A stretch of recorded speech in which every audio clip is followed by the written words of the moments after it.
This week, we're starting the fourth and final draft, and this one will focus on research support. You once again have an academic audience and a persuasive purpose. The genre of the essay will be compare-contrast. Specifically, you'll be comparing and contrasting two different narratives, stories, or texts. These can be printed text like a poem or a novel. They could be visual text like a painting, an advertisement, or a sculpture. They could be auditory text like a speech or a song. Or they could even be a combination of these like in a movie, TV show, video game, or music video. Basically, if it's a thing someone has created that has some meaning or message, then it counts. These texts, though, have to have enough in common that you can compare and contrast them. So I want you to pick two versions of the same story. The fairy tales that you've read are in class are off limits, though. Read through the assignments posted in your module for some example. Importantly, the goal of a compare-contrast argument is to make a claim about why these things matter. To help support that goal, you'll be required to use two secondary sources that are scholarly, meaning that they're written for an academic and not a general audience. I'm reposting the video about evaluating sources, so if you haven't already watched it, make sure that you do so. If you're looking for scholarly sources, the easiest way to find them is to use the library databases. I've included several videos on how to use the library resources in this week's assignments as well, and you can find a link to the library in the side menu in Canvas. Once there are two databases I would recommend starting with: Academic, Search Complete, and ProQuest. They're broad search engines that will check a wide range of sources. But they don't just search for scholarly sources. You need to check the button that says scholarly or peer-reviewed to narrow your results.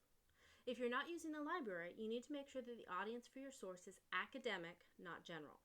The vast majority of websites don't qualify. Check for an elevated tone, professional design, a deep dive into the topic as opposed to a broad overview, and, most importantly, citations. Any scholar worth their salt will cite their sources both in the text and at the end. So if it's not scholarly if there are no citations. Hyperlinks are not the same thing. If you have hyperlinks in your source, it's probably a general and not a scholarly source. You can still use general credible sources, but they don't count toward the two required scholarly sources. The other two required sources can be general, scholarly, tertiary, or primary sources.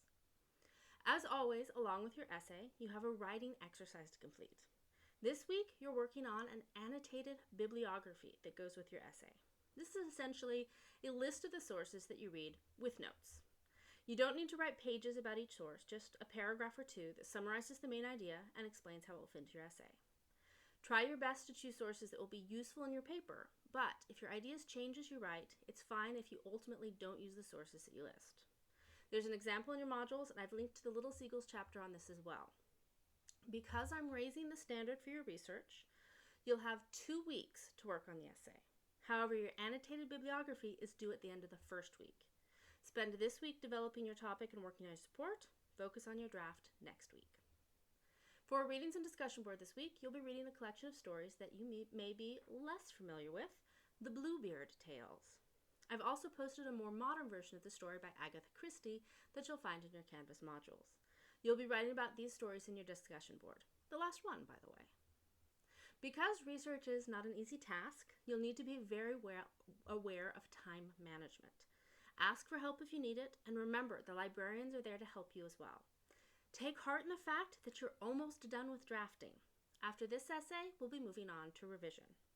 If there are any assignments that you haven't completed, this is a great time to get caught up. Remember that I always accept late assignments for at least half credit. Keep going, you're almost there.